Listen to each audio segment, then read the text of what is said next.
Que la paix et la grâce de Dieu soient avec vous, frères et sœurs. Et amis visiteurs. Au nom du conseil pastoral, je veux souhaiter de très joyeuses Pâques à tous. Il est ressuscité.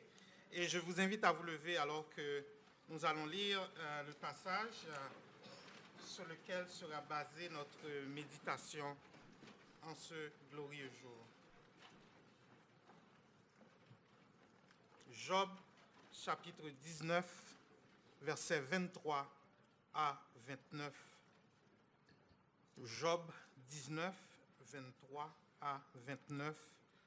Nous lisons ensemble, frères et sœurs. Oh, je voudrais que mes paroles fussent écrites, qu'elles fussent écrites dans un livre. Je voudrais qu'avec un burin de fer et avec du plomb, elles fussent pour toujours gravées dans le roc. Mais je sais que mon Rédempteur est vivant et qu'il se lèvera le dernier sur la terre. Quand ma peau sera détruite, il se lèvera. Quand je n'aurai plus de chair, je verrai Dieu. Je le verrai et il me sera favorable. Mes yeux le verront et non ceux d'un autre. Mon âme languit d'attente au-dedans de moi. Vous direz alors, pourquoi le poursuivions-nous? Car la justice de ma cause sera reconnue. Craignez pour vous le glaive, les châtiments par le glaive sont terribles. Et sachez qu'il y a un jugement. Amen. Prions. Éternel, nous te rendons grâce pour ta parole qui est oui et amen. Nous ne sommes pas venus raisonner, penser. Nous sommes venus dire, parle, Seigneur, tes serviteurs et tes servantes écoutent. Donne-nous, Seigneur, la joie de la résurrection, la paix, la sagesse, d'entendre, non seulement d'entendre ta parole, mais de la mettre en pratique. Pour la gloire de ton nom, au nom de Jésus. Amen. Et tu vas toucher ton voisin, mon frère, ma soeur, tu vas dire, mon Rédempteur est vivant.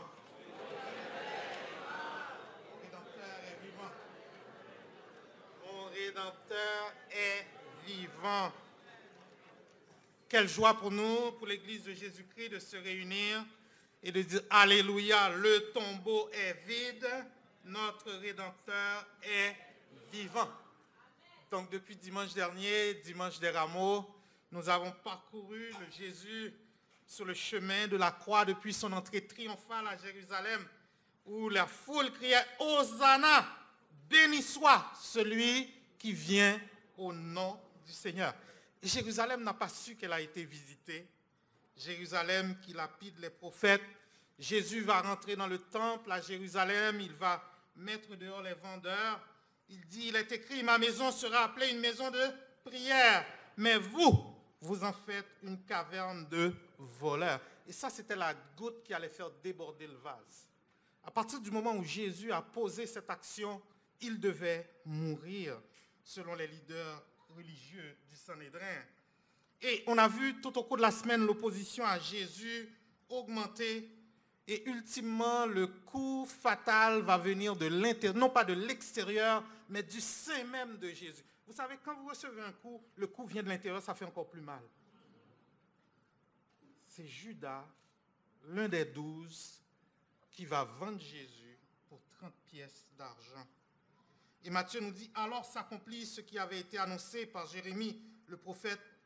Ils ont pris les 30 pièces d'argent, la valeur de celui qui a été estimé, qu'on a estimé de la part des enfants d'Israël.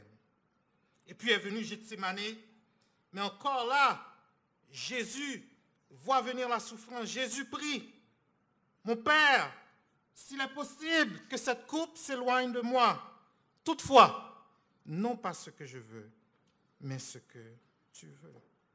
Pour toi et moi, Jésus sera obéissant jusqu'à la mort, même jusqu'à la mort de la croix. À la croix, il nous aime encore.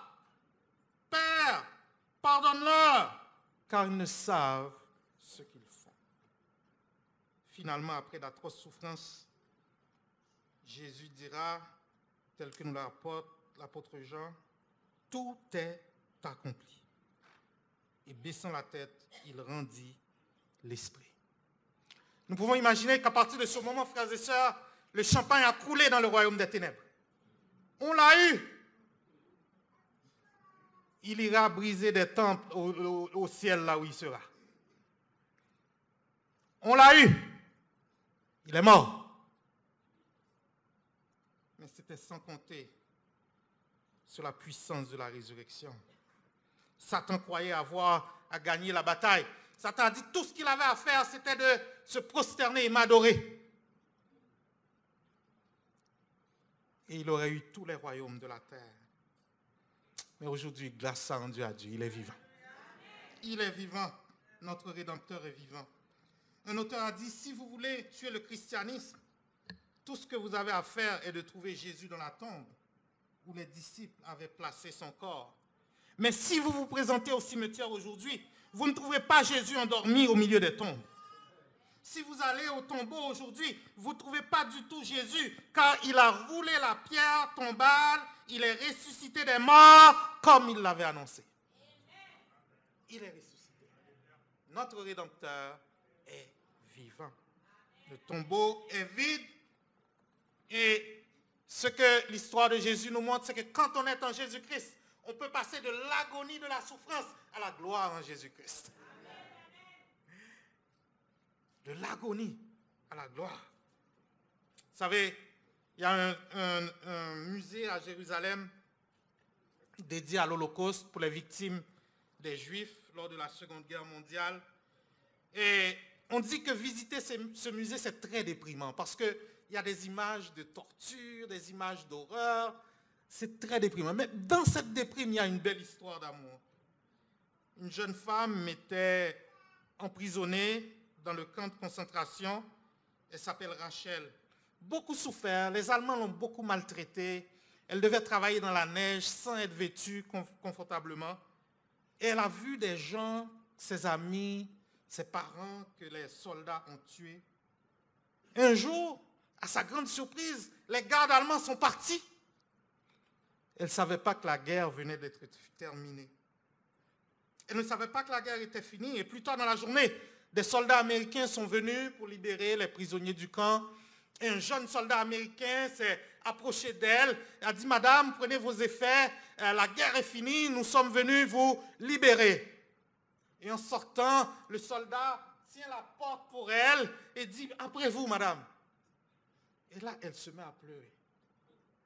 Elle dit « Ça fait tellement longtemps que quelqu'un n'a pas fait quelque chose de gentil pour moi. » Eh bien, vous savez, frères et sœurs, ils ont gardé contact.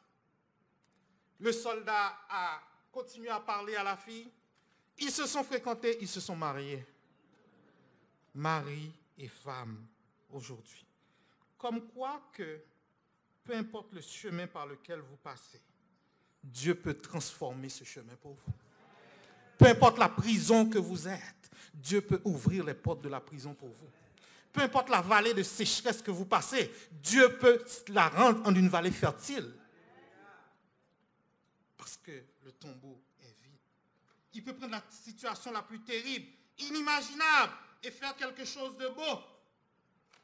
Chaque fois que vous traversez des moments difficiles, vous pouvez soit baisser la tête, soit rechercher la joie en comptant les bienfaits de Dieu. Job a cherché la joie et Dieu a récompensé la persistance de Job. Certainement, les épreuves de la vie sont difficiles, frères et sœurs. Certains chemins sont difficiles. Mais aujourd'hui, nous devons nous rappeler que le tombeau est vide. Et c'est la source de notre espérance ce matin. Le fait que le tombeau soit vide. Même la mort n'a pas pu retenir Jésus. Et j'ai dit dernièrement dans un service funéraire, quand on est en Jésus-Christ, ce n'est pas là où vous commencez qui est important. C'est là où vous allez finir qui est important. Avec Jésus, ce n'est pas le début qui compte, c'est la fin. Jésus peut vous prendre dans un trou. Jésus peut vous prendre dans le fond le plus profond. Il vous amènera dans la gloire la plus extraordinaire. C'est le Dieu que nous servons. C'est là où on finit. Et vous connaissez très bien le contexte de l'histoire de Job. À bien des égards, Job, c'est l'idéal chrétien. Un homme qui offrait des sacrifices même pour ses enfants, au cas où ils auraient offensé Dieu. Un homme pieux. Et Dieu aimait Job. Dieu aimait Job. Et Dieu va prendre un pari sur Job. Mais sans le savoir, Job est dans une lutte entre Dieu et Satan. Dieu prend un pari sur Job. L'Éternel dit à Satan, as-tu remarqué mon serviteur Job? Il n'y a personne comme lui sur la terre. C'est un homme intègre et droit, craignant Dieu et se détournant du mal. Et Satan répondit à l'Éternel, est-ce d'une manière désintéressée que Job craint Dieu? Ne l'as-tu pas protégé, lui, sa maison et tout ce qui est à lui? Tu as béni l'œuvre de ses mains et ses troupeaux couvrent le pays. Mais étends ta main, touche à tout ce qui lui appartient, et je suis sûr qu'il te maudit en face. L'Éternel dit à Satan, voici tout ce qui lui appartient, je te le livre. Seulement, ne porte pas la main sur lui. Et Satan se retira de devant la face de l'Éternel. Quel pari, frères et sœurs. Je ne sais pas si l'Éternel peut prendre ce pari sur vous ou sur moi ce matin, mais l'Éternel a tout misé sur Job. Il n'y a personne comme lui. Et dès le départ, on voit tout de suite, frères et sœurs, que Satan n'a aucun pouvoir sinon que celui de nous mentir. Satan n'a aucun pouvoir sur nos vies. Lorsque la température de nos vies monte sous les attaques de l'ennemi, les mains de Dieu sont sur le thermostat. Il ne va pas nous donner une tentation qui est trop forte pour nous. Il ne va pas nous laisser sombrer. Il est là, il veille. Mais comment allons-nous réagir dans la souffrance? Comment allons-nous réagir dans la souffrance? Et la question centrale du livre de Job, la question qui se pose à toi et à moi aujourd'hui, c'est est-ce que nous aimons Dieu parce qu'il est Dieu ou parce que pour les choses qu'il donne? C'est ça le pari. C'est ça la ligne. Satan dit, cet homme-là, il t'aime parce que tu l'as béni. Tu lui enlèves ce que tu lui as donné, il va te maudire. Et Dieu dit non. Mon serviteur est un homme intègre et droit. Il m'aime. Il ne m'aime pas pour les choses que je lui donne. Il m'aime pour ce que je suis. Est-ce que Dieu peut dire ça de toi et de moi ce matin? Et si nous perdions tout aujourd'hui, si tout nous était élevé, est-ce qu'on aimerait encore l'Éternel? Si le médecin dit, il te reste 6 mois à vivre, tes enfants vont mourir, est-ce que tu aimerais encore l'Éternel?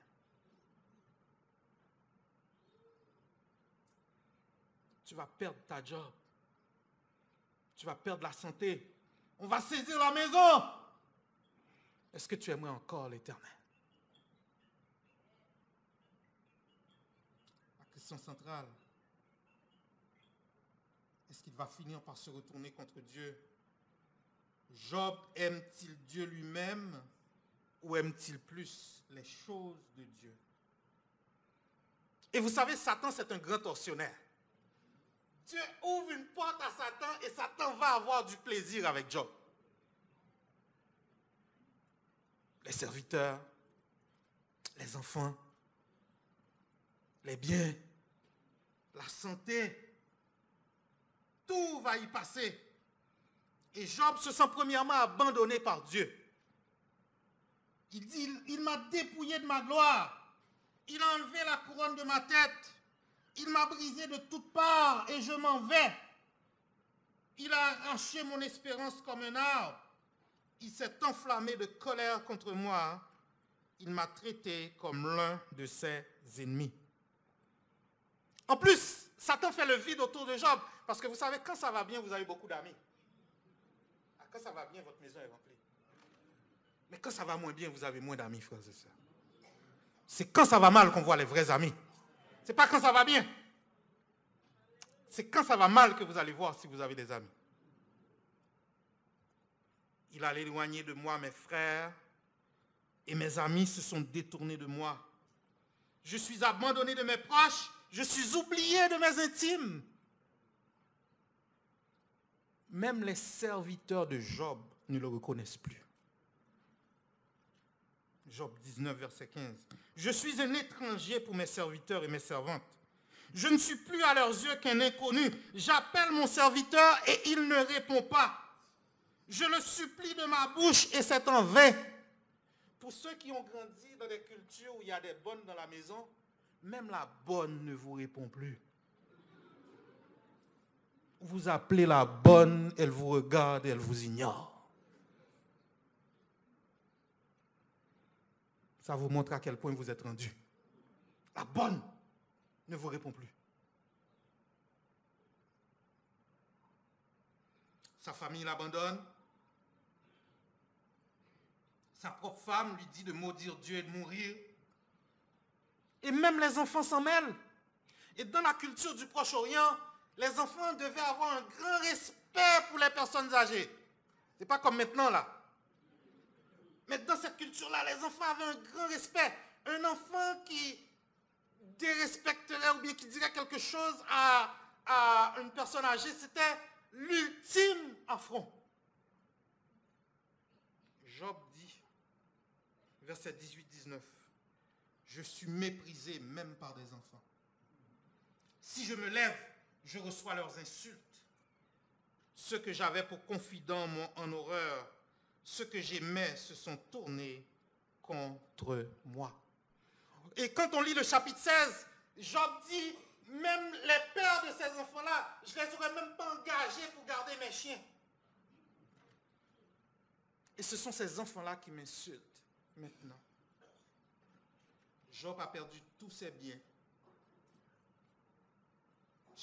Verset 20, mes os sont attachés à ma peau et à ma chair, il ne me reste plus que la peau des dents. Et même encore aujourd'hui, quand on veut parler de quelqu'un de très pauvre, on dit pauvre comme Job. Ça veut dire que bagaille pas bon même. Pauvre comme Job, ça veut dire que ça va mal. Ça va mal. Donc c'est dans ce contexte-là que Job va supplier ses amis. Parce que les amis de Job viennent pour soi-disant le consoler, mais ils sont plus encore de l'accabler. Ayez pitié! Ayez pitié de moi, vous mes amis, car la main de Dieu m'a frappé. Pourquoi me poursuivre comme Dieu me poursuivait? Pourquoi vous montrer insatiable de ma chair? Mon frère, ma soeur, il y a certaines expériences que Dieu veut faire avec toi. Dieu doit d'abord t'amener dans la poussière. Est-ce que tu réalises ça? Il y a une bénédiction que tu dois recevoir de l'Éternel. Dieu ne va pas la donner comme ça, mais Dieu veut te former pour gérer cette bénédiction-là. Il y a une grâce, une porte que l'Éternel va ouvrir pour toi et Dieu veut te préparer pour cette grâce. Afin que tu saches que c'est lui qui est Dieu. Ce n'est pas ce qu'il va te donner qui est Dieu. Ce n'est pas la bénédiction qu'il va te donner qui est Dieu. C'est lui qui est Dieu. Et il doit être ton Dieu. Ce n'est pas la maison ton Dieu. Ce n'est pas les diplômes ton Dieu. C'est l'Éternel qui donne. Dieu a permis que Job arrive au plus profond de la détresse. Et c'est là que le soleil va se lever pour Job.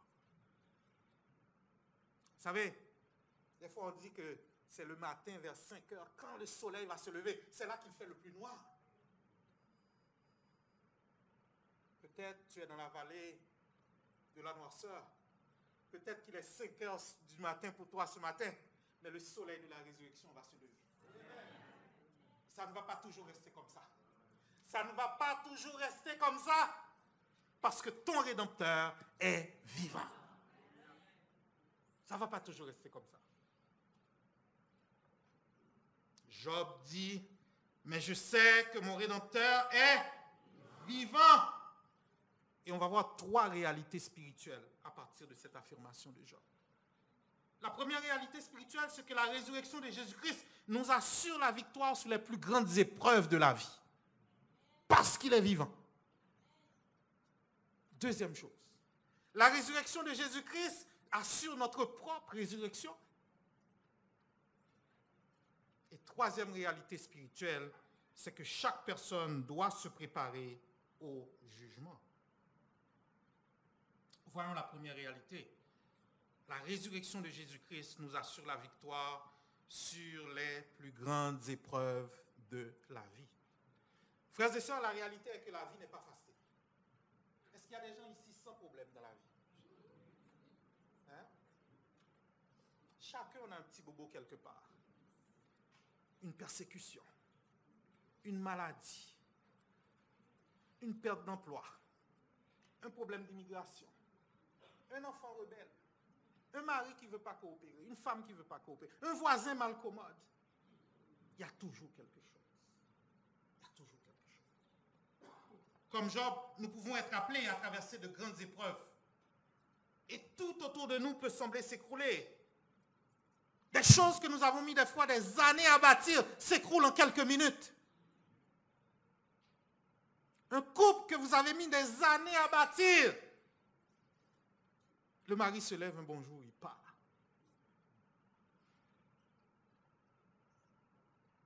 Des fois, on peut se sentir abandonné et trahi par des êtres chers. Et c'est dans ce contexte de grande douleur que Job va faire l'une des plus belles déclarations de foi de toute la Bible. Mais je sais que mon Rédempteur est vivant, qu'il se lèvera le dernier sur la terre. Quand ma peau sera détruite, il se lèvera. Quand je n'aurai plus de chair, je verrai Dieu. Je le verrai et il me sera favorable. Alléluia. Mes yeux le verront et non ceux d'un autre. Mon âme languit d'attente au-dedans de moi. Et Job, dès le départ, il dit, les paroles que je vais dire là, j'aimerais qu'ils soient engravées. C'est-à-dire, ce que je vais dire là, ça doit durer même si je mourrais. Ça doit rester pour l'éternité. Et grâce soit rendue à Dieu, cette parole est parvenue à toi et à moi aujourd'hui. Alléluia. Vous savez, quand on a un cœur pour Dieu, Dieu bénit de façon extraordinaire. Job dit, j'aimerais. Je voudrais que mes paroles fussent écrites. Qu'elles fussent écrites dans un livre. Je voudrais qu'avec un burin de fer et avec du plomb, elles fussent toujours pour graver dans le roc. Et vous savez, dans le Proche-Orient, quand on avait des choses importantes, on les écrivait, on les mettait dans du papier, on les mettait sur des tables de pierre. Dieu lui-même a voulu donner la loi au peuple et Dieu a écrit de ses doigts la loi pour donner à Moïse, pas vrai? Donc écrire, c'est important. Même dans la sagesse humaine aujourd'hui, on vous dit, les paroles s'envolent, les écrits restent. Si vous avez un engagement de quelqu'un, ne prenez pas là, oh je vais faire. Non, non. On a des contrats et il y a des avocats pour gérer les contrats. Les paroles s'envolent, les écrits restent. Job arrive à un moment donné, dans sa détresse, il demande même la mort. Périsse le jour où je suis né. Et la nuit qui dit, un enfant mâle est conçu. Ce jour qu'il se change en ténèbres, que Dieu n'en ait point souci dans le ciel et que la lumière ne rayonne plus sur lui. Mais à cause de sa foi renouvelée, à cause de cette inspiration de l'Esprit, Job veut que ses paroles restent longtemps. Et ce qui est frappant, frères et sœurs, c'est que Job s'exprime avec conviction. Mais je sais que mon Rédempteur est vivant. C'est pas, je pense que mon Rédempteur est vivant. Frère Lévi m'a dit que mon Rédempteur est vivant. Peut-être que mon Rédempteur... Mais je sais que mon Rédempteur est vivant. Il a une conviction personnelle. Et il y a des expériences que vous avez faites avec Dieu. Vous devez avoir des convictions que Dieu est avec vous. Il y a une porte que Dieu a ouverte pour vous. Vous devez savoir que l'Éternel vous aime. Il y a une maladie qui vous a guéri. Vous devez savoir qu'il vous aime. Il y a un visa qu'il vous a donné. C'est lui qui vous a donné ce visa. Il y a un diplôme qu'il vous a donné. C'est lui qui vous a donné. Parce que le professeur allait vous couler. Vous devez savoir. Il y a cette conviction. Je sais. Est-ce que vous savez que Dieu vous aime, frères et sœurs? Est-ce que vous avez dans vos cœurs des expériences avec Dieu? Vous dites, je sais que mon Dieu est vivant. Moi, j'en ai. J'en ai. J'en ai. On en a tous. Et si on n'en a pas, si on dit qu'on n'en a pas, c'est qu'on n'a pas connu Dieu encore. Parce qu'on a tous, nous sommes tous arrivés à un point où les vagues allaient nous emporter. N'était-ce la main de Dieu? Si l'Éternel n'était pas mon secours, mon âme serait déjà dans la demeure du silence. Il y a des forces qui se lèvent dans nos vies. Si ce n'est pas Dieu qui vous sort de là, personne ne pourra vous sortir. Il y a des forces qui se lèvent dans nos maisons. Si ce n'est pas Dieu qui est là, la maison va s'écrouler. La famille va éclater. Mais Dieu nous tient à main forte et à bras étendus. Notre Rédempteur est vivant.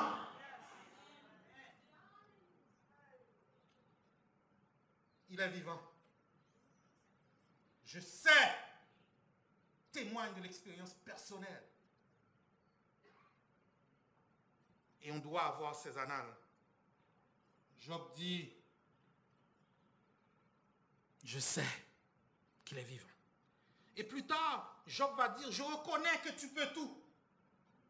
Et que rien ne s'oppose à tes pensées. Mon oreille avait entendu parler de toi, mais maintenant, mon œil t'a vu. Est-ce que tes yeux ont vu la main de l'Éternel dans ta vie? Est-ce que tes yeux ont vu la gloire de l'Éternel dans ta chambre à coucher? Est-ce que tes yeux ont vu la gloire de l'Éternel dans les enfants qu'il t'a donnés? Est-ce que tes yeux ont vu la gloire de l'Éternel dans la vie que tu as aujourd'hui? Je sais que mon Rédempteur est vivant. Et la bonne nouvelle aujourd'hui, frères et sœurs, c'est que cette rédemption est offerte à tous en Jésus-Christ. Le Dieu de Job est encore notre Dieu aujourd'hui.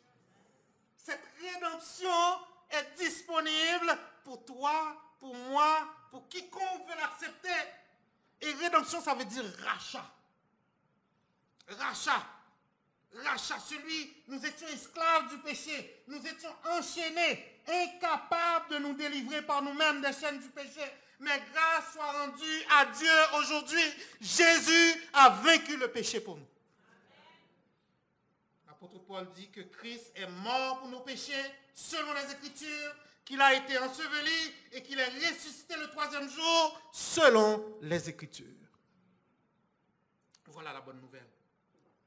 Car tous ont péché et sont privés de la gloire de Dieu. Ils sont gratuitement justifiés par sa grâce, par le moyen de la rédemption qui est en Jésus-Christ.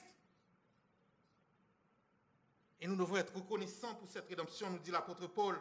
Rendez grâce au Père qui vous a rendu capable d'avoir part à l'héritage des saints dans la lumière, qui nous a délivrés de la puissance des ténèbres et nous a transportés dans le royaume du Fils de son amour, en qui nous avons la rédemption, la rémission des péchés. Colossiens 1, 12 à 14.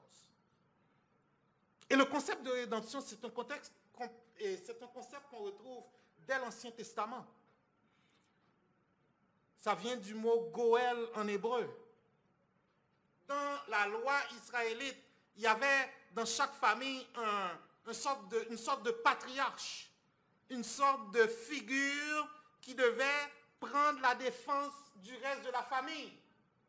Vous vous souvenez, on vient de dire à Abraham, les gens ont kidnappé ton neveu Lot dans la Genèse. Et Abraham apprend la nouvelle que son frère avait été fait prisonnier. Il arma 318 de ses plus braves serviteurs nés dans sa maison et il poursuivit les rois jusqu'à Dan. Il divisa sa troupe pour les attaquer de nuit. Et c'est Abraham, il ramena toutes les richesses. Il ramena aussi l'autre, son frère avec ses biens, ainsi que les femmes et le peuple. Le Rédempteur est celui qui devait libérer, celui qui venait racheter, celui qui venait défendre les membres de la famille. Et Job est en train de dire ici, je ne comprends pas pourquoi tous ces malheurs m'arrivent. Je suis un homme pieux. je prie, j'adore le Seigneur, je fais des sacrifices, je ne comprends pas ce qui m'arrive, mais je sais que mon Rédempteur est vivant. Alléluia. Et c'est ça la foi, frères et sœurs. La foi, frères et sœurs, ce n'est pas dire dans la bouche qu'on a la foi. La foi, c'est pouvoir transcender les circonstances qu'on vit et contempler la délivrance que Dieu va donner. C'est ça la foi. La femme qui avait la perte de sang, elle savait que si elle touchait le bord de la robe de Jésus, elle serait guérie. Vous êtes là? Abraham savait, quand Dieu lui a demandé de sacrifier son fils, Abraham a dit, pas de problème, parce que je sais que le même Dieu qui m'a donné ce fils, il peut le ressusciter des morts. Contempler ce qu'on ne voit pas encore. La foi est une ferme assurance des choses qu'on espère, une démonstration de celles qu'on ne voit pas. Je sais que mon Rédempteur est vivant. Il est vivant. Et le mot Rédempteur, c'est défenseur, libérateur, celui qui vient racheter, celui qui vient défendre. Et toi, qui est ton Rédempteur aujourd'hui? Toi qui es peut-être là parce que c'est dimanche de Pâques, tu accompagnes la famille, tu veux faire plaisir à quelqu'un. Qui est ton Rédempteur? As-tu un Rédempteur dans ta vie? Est-ce que tu as un Rédempteur? Est-ce que tu as un défenseur? Est-ce que tu as quelqu'un qui plaide ta cause? Est-ce que tu as un avocat auprès du Père?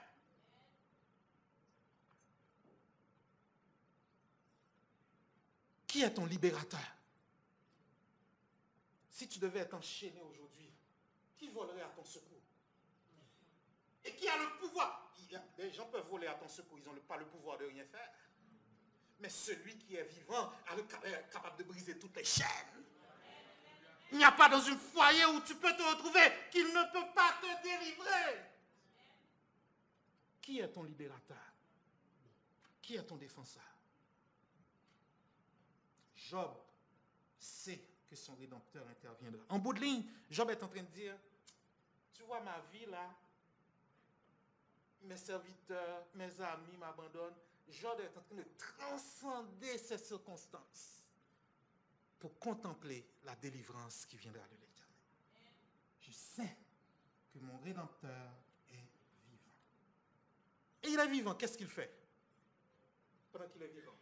Il est vivant, il nous défend, frères et sœurs. Il nous défend contre les accusations de Satan. Il est vivant. L'Épître aux Hébreux nous dit, mais lui, parce qu'il demeure éternellement, il possède un sacerdoce qui n'est pas transmissible. C'est aussi pour cela qu'il peut sauver parfaitement ceux qui s'approchent de Dieu par lui, étant toujours vivant pour intercéder en leur faveur. Dieu intercède pour toi en ce moment. Sais-tu que Dieu t'aime tellement? Le prophète Ésaïe dit, il donne l'Éthiopie et Saba à ta place. Dieu est en train de négocier pour ta vie à chaque matin que tu te lèves.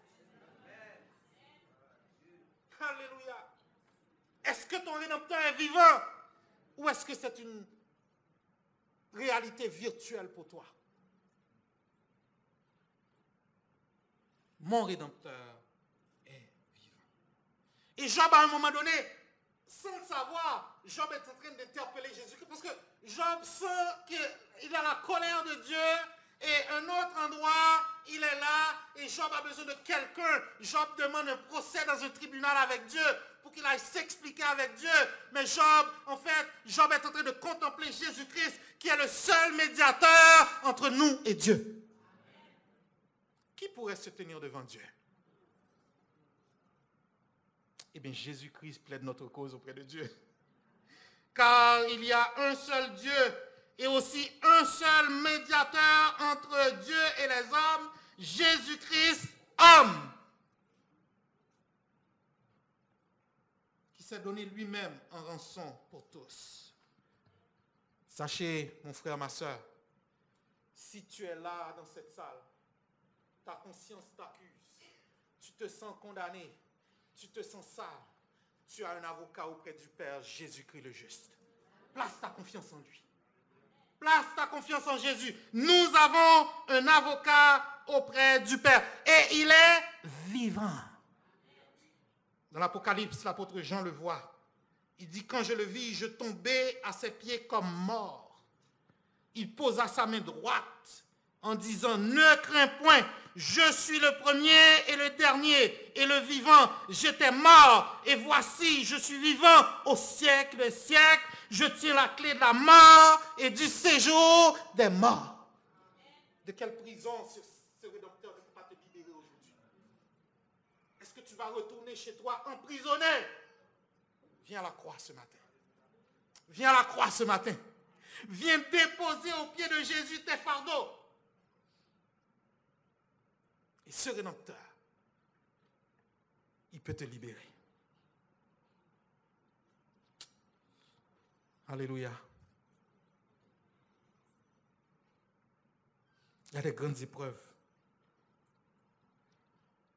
Mais le Rédempteur peut libérer.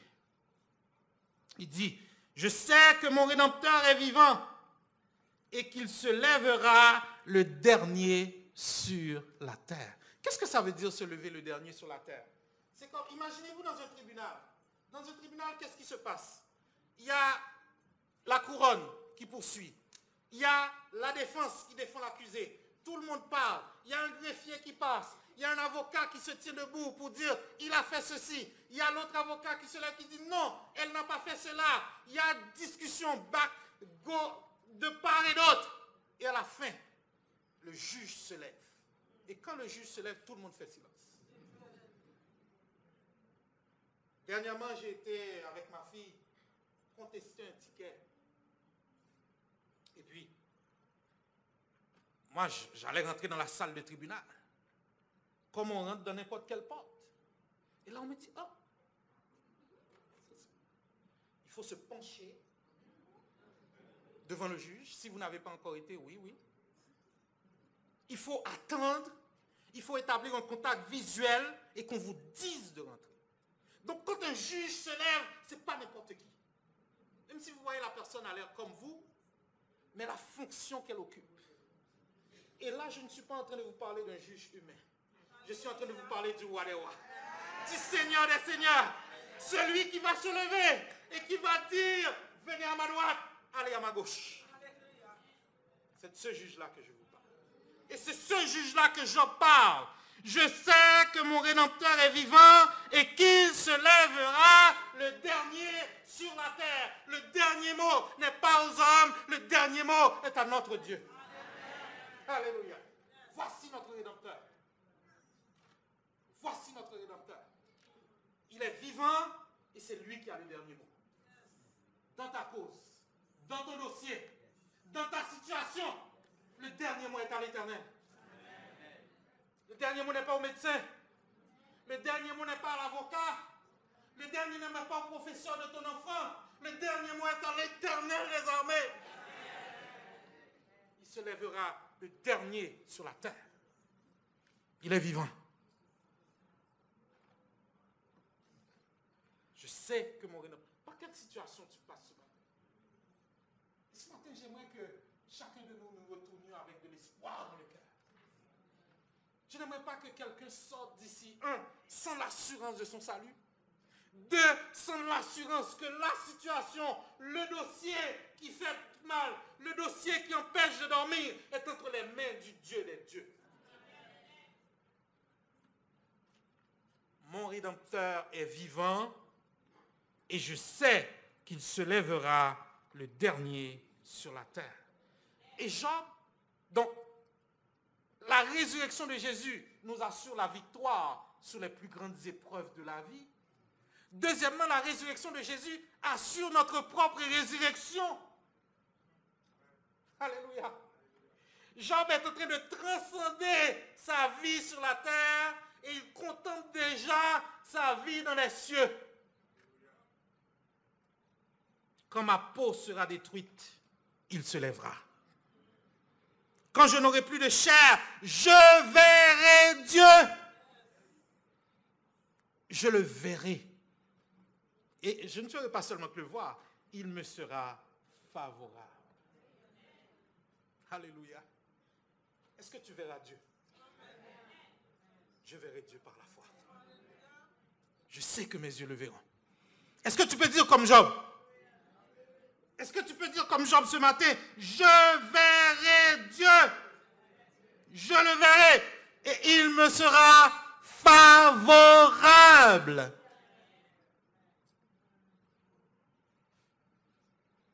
La résurrection de Jésus-Christ assure notre propre résurrection. Parce que son Rédempteur est vivant.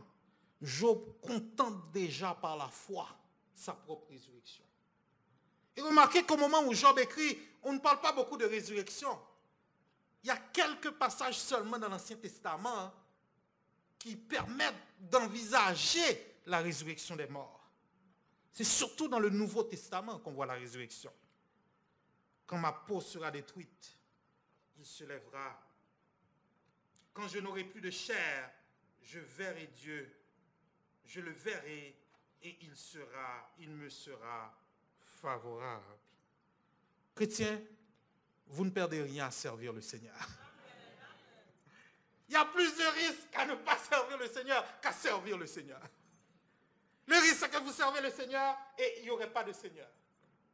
Alors que si vous ne servez pas le Seigneur et qu'il y a un Seigneur, vous perdez tout. Ni sac, ni crabe, comme on dit en créole. Vous perdez tout. Il y a plus de risques à ne pas croire qu'à croire. C'est ce que l'Esprit de Dieu te dit ce matin. Tu cours plus de risques à ne pas croire qu'à croire. Heureux ceux qui ont le cœur pur, car ils verront Dieu. Et du temps de Jésus, il y avait un groupe qu'on appelait les Sadducéens qui disaient il n'y a pas de résurrection des morts. Et l'apôtre Paul leur dit, si donc c'est dans cette vie seulement que nous espérons un Christ, nous sommes les plus malheureux de tous les hommes. Mais maintenant, Christ est ressuscité des morts, il est les prémices de ceux qui sont morts. Donc quand on est en Jésus-Christ, on ne reste pas accroché à ses bobos, on ne reste pas accroché à ses maladies, mais on contemple déjà la résurrection avec Jésus. L'apôtre Jean dit, bien-aimés, nous sommes maintenant enfants de Dieu et ce que nous serons n'a pas encore été manifesté. Et il y a quelques-uns qui diraient, mais pasteur, moi, les bénédictions au ciel, là, c'est bien beau, mais je veux les bénédictions maintenant, dans ma vie, maintenant sur la terre. Eh bien, la parole répond à cette interrogation aussi. La parole dit, c'est la bénédiction de l'Éternel qui enrichit et il ne la fait suivre d'aucun chagrin. La parole te dit, cherche premièrement le royaume et la justice de Dieu et tout te sera donné par ce croix. La parole te dit que si Dieu veut te bénir là où tu es maintenant, il peut le faire. C'est sa volonté parce qu'à l'Éternel, la terre et ce qu'elle enferme, le monde et ceux qui l'habitent, la vie réelle, c'est la vie éternelle en Jésus-Christ. C'est cette vie-là qui compte. Ce n'est pas les choses qui vont pourrir dans cette terre. C'est cette vie-là qui compte. L'Éternel fait mourir et il fait vivre. Il fait descendre au séjour des morts et il en fait remonter. L'Éternel appauvrit et il enrichit. Il abaisse et il élève. De la poussière, il retire le pauvre. Du fumier, il relève l'indigent. Pour les faire asseoir avec les grands, il leur donne en partage un trône de gloire. Car à l'Éternel sont les colonnes de la terre et c'est par elle qu'il a posé le monde. Regarde ta vie aujourd'hui et dis-moi que l'Éternel n'a pas été bon avec toi. Dis-moi que l'Éternel n'a pas été fidèle pour toi. Regarde où tu es, regarde d'où tu es parti et dis-moi que l'Éternel n'est pas bon. Je sais que mon Rédempteur est vivant. Et souvenez-vous de la fin de la vie de Job. L'Éternel rétablit Job dans son premier état. Quand Job eut prié pour ses amis, et l'Éternel lui accorda le double de tout ce qu'il avait possédé. Pendant les dernières années, Job reçut de l'Éternel plus de bénédictions qu'il n'en avait reçu dans les premières. Voilà le Dieu que nous servons, frères et sœurs. Les délais de Dieu ne sont pas des dénis. Voilà le Dieu que nous servons. Et on dit que dans le pays, il n'y avait pas de filles plus belles que les filles de Job. Ce que tu as perdu ou crois avoir perdu, le Rédempteur vivant est capable de te les donner encore. Parce qu'il est vivant. Mes yeux le verront et non ceux d'un autre. Mon âme languit d'attente au-dedans de moi. Vous savez, quand on est en Jésus-Christ, même face à la mort, on n'a pas peur. On n'a pas peur. Il y avait une femme du nom d'Edith Burns, une femme qui aimait évangéliser. Elle, partout où elle passait, elle disait aux gens, connaissez-vous l'histoire de Pâques? Savez-vous c'est quoi Pâques? Et là, le médecin d'Edith aimait Edith pour ça. Parce qu'Edith avait une foi solide. Dès qu'elle entrait dans la salle d'attente, elle commençait à évangéliser. Je m'appelle Edith Burns. Croyez-vous à Pâques? Connaissez-vous l'histoire de Pâques? Et un bon jour, après des tests, le médecin l'appelle. Il dit, Edith, les résultats ne sont pas bons. Et Edith regarde le médecin, elle dit, docteur, pourquoi vous avez l'air si triste? Vous devriez avoir honte de vous.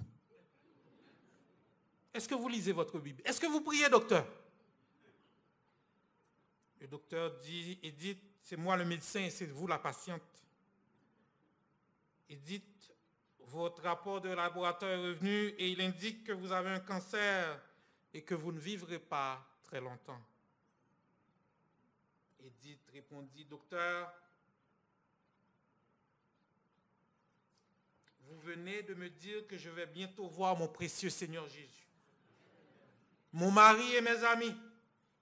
Vous venez de me dire que je vais fêter Pâques pour toujours et vous avez de la difficulté à me donner de billets.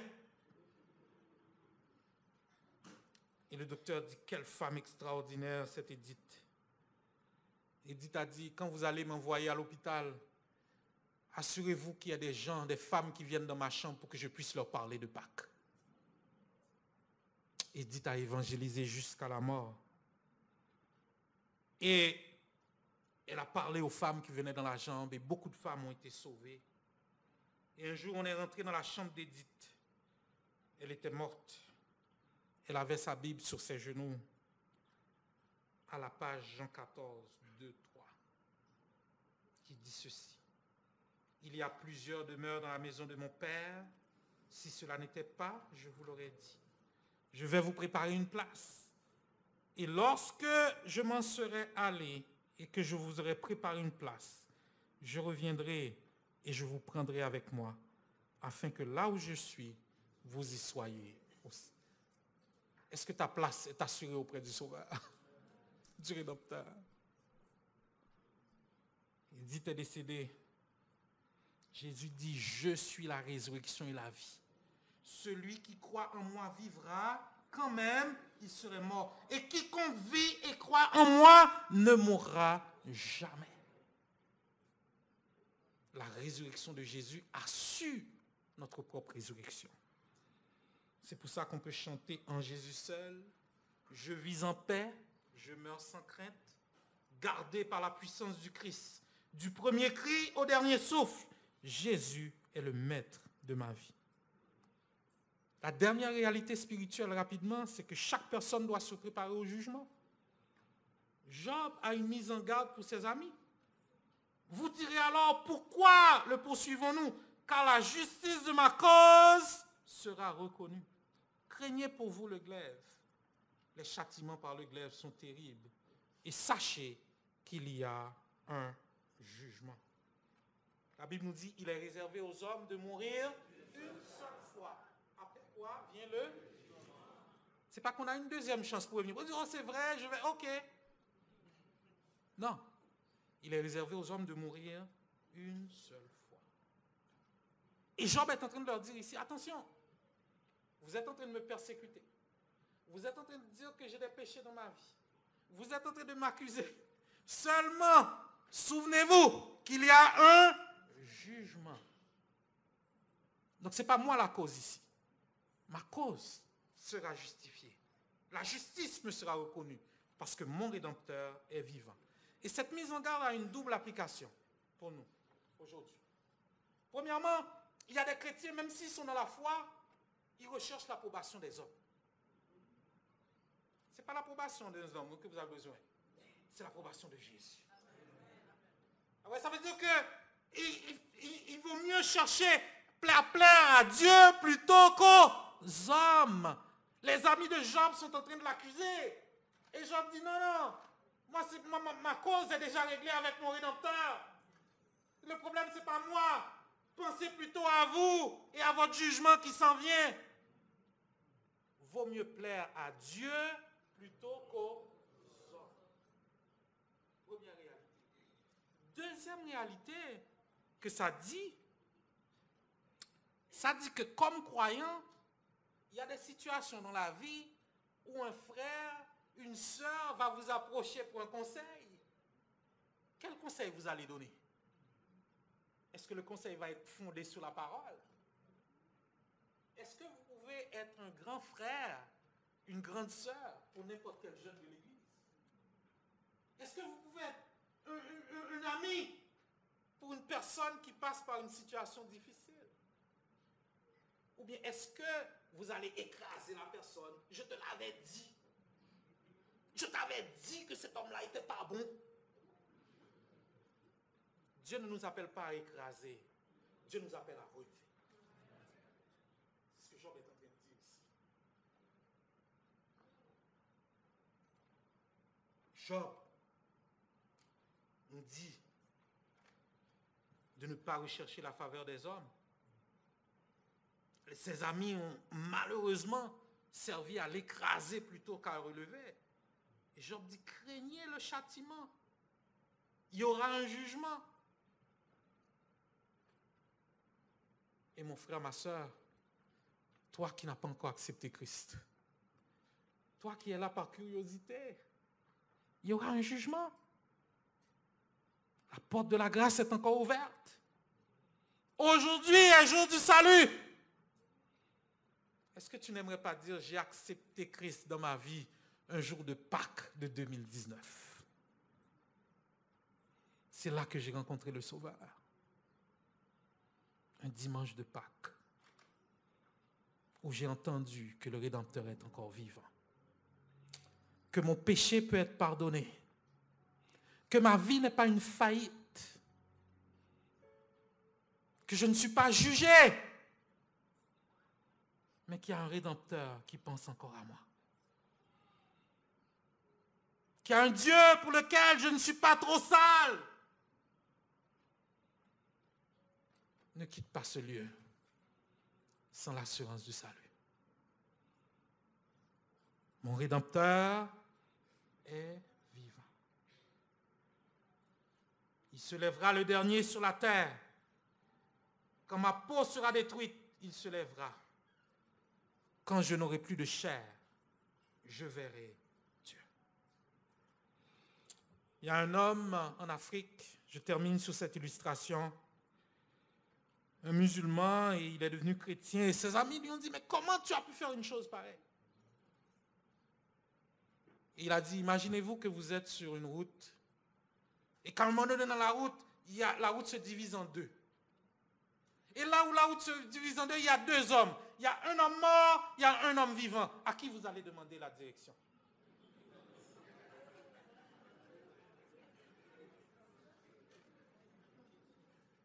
Mon Rédempteur est vivant. Que la paix de Dieu soit avec vous. Levons-nous, frères et sœurs. Il est vivant. Il est vivant. Il est vivant. Alléluia.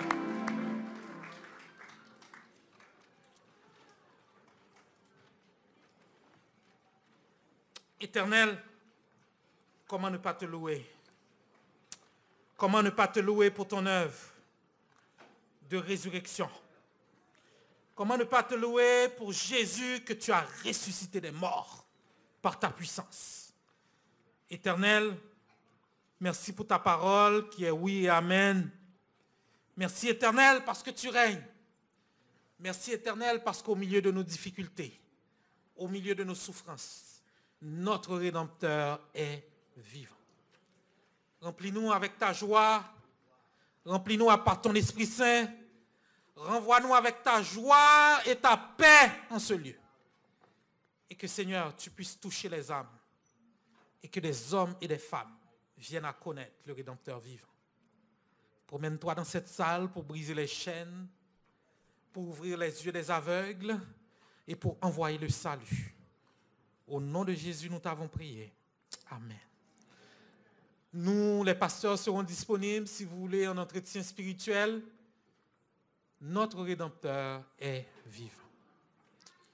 Que la grâce du Seigneur Jésus, l'amour de Dieu le Père, la douce et intime communion de l'Esprit soit et demeure sur chacun de nous.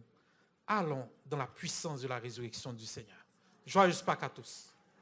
Après Jésus vit casse comme l'amour, n'importe côté où m'a dit sa foi. Il était mort, il levait, première fois ça arrivait, on nous dit tout ça pour le passé.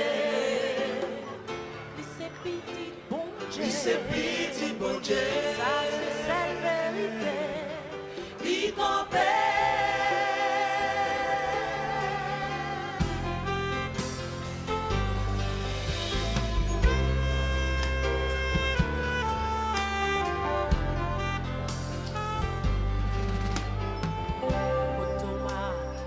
Avancer,